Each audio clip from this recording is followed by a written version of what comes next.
نحمدہ ونصلی علی رسولہ الکریم اما بعد۔ معزز ناظرین، السلام علیکم ورحمۃ اللہ وبرکاتہ۔ آج ہمارا موضوع واشنگ مشین میں کپڑے دھونے کا صحیح طریقہ کیا ہے۔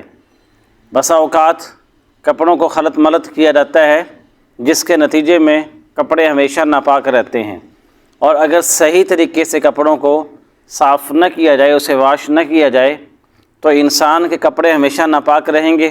جب کپڑے ناپاک رہیں گے تو پھر نماز کس چیز کی ہوگی؟ نماز تو پاکی کا نام ہے۔ نماز کے لیے کپڑوں کا پاک ہونا فرض ہے اور ضروری ہے۔ تو آج ہم ان چیزوں کو سیکھیں گے انشاءاللہ۔ سب سے پہلی بات یہ ہے کہ واشنگ مشین میں کپڑوں کو جب ڈالا جاتا ہے تو بہتر طریقہ یہ ہے کہ جو ناپاک کپڑا ہے اور اس ناپاک کپڑے کا جتنا حصہ ناپاک ہے، جس پہ گندگی لگی ہے، اس کو کیا کریں؟ اس کو الگ سے علیحدہ سے اس کو صاف کر لیا جائے، اس کو دھو لیا جائے۔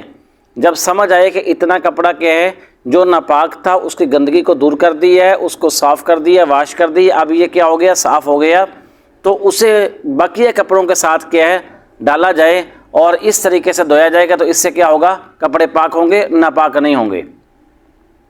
ایک طریقہ ناظرین یہ ہے، اور ایک طریقہ اس کے علاوہ یہ ہے کہ سارے کپڑوں کو اس کے اندر ڈال دیا مشین کے اندر، تو اب اس میں کیا ہے؟ جب وہ چلے گی تو کپڑے دھلیں گے، اور پھر ویسے ہی ان کو پانی سے نکال کے تاروں پہ نہیں ڈالتے، بلکہ اچھے طریقے سے ان کو تاروں پہ ڈالنے سے پہلے پانی سے نکالنا ضروری ہے۔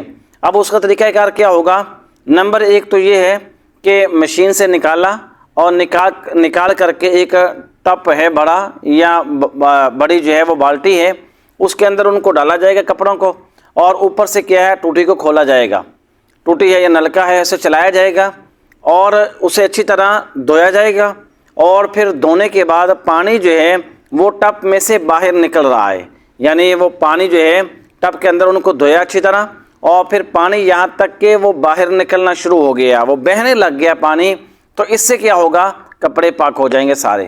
نمبر تین اس کا طریقہ ایک اور یہ بھی ہے کہ کپڑوں کو نکال کر کے باہر رکھا جائے، اور پھر ان کو الگ سے اچھی طرح ٹوٹی چلا کر کے پائپ وغیرہ لگا کر کے ان کو دھویا جائے، اور جس سے یہ اندازہ ہو مل کر کے کہ گندگی کیا ہے وہ دور ہو چکی ہے، کپڑا صاف ہو چکا ہے، اب اس کے اندر گندگی نہیں ہے کپڑوں کے اندر۔ تو سارے کپڑوں کو اسی طرح، یہ اس صورت میں ہے جب سارے کپڑے مکس کر کے مشین میں ڈال دیے، اور اگر انہیں الگ سے گندگی کو دور کر کے صاف کپڑے جو ہے ان کو ڈالا ہے، تو اس سے کیا ہو جائے گا؟ پھر تو دوبارہ اچھے طریقے سے دھونے کی ضرورت، پانی تو نکالنا ہے، لیکن یہ شک نہیں ہوگا کہ اس کے اندر کیا ہے؟ گندگی لگی ہے، یہ ناپاک ہے۔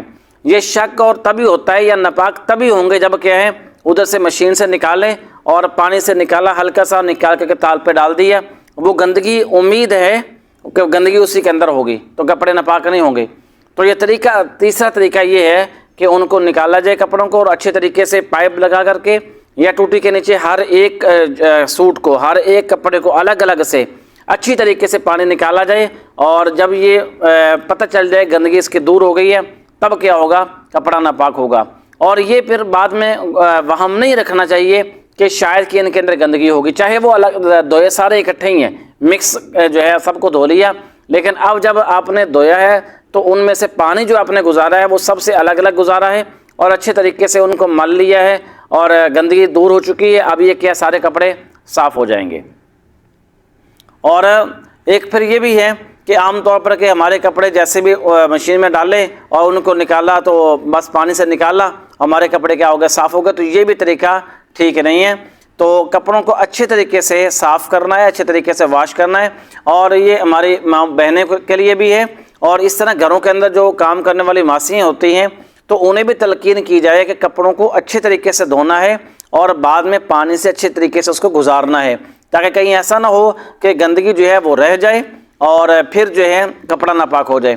لیکن اگر انسان نے اچھے گھروں کے اندر اگر کپڑا دیکھا کہ اچھے طریقے سے اس کو دھو لیا ہے، یعنی یہ سمجھ کر کے کہ اب گندگی دور ہو چکی ہے، لیکن نشان بسا اوقات گندگی کا یا کسی بھی چیز کا اگر رہ جائے، لیکن یہ گمان اس کو اچھے طریقے سے مل بھی لیا ہے، صابن بھی لگایا ہے اور مشین سے گزارا بھی ہے، لیکن نشان دور نہیں ہو رہا، تو گندگی دور ہوگی، نشان دور نہیں ہو رہا، تو بھی کپڑا کیا ہو جائے گا؟ کپڑا پاک ہے، اور آپ اسے نماز بھی پڑھ سکتے ہیں، اور جو بھی عبادت کرنا چاہیں وہ کہیں اسے ہوگے کپڑے آپ کے پاک ہیں۔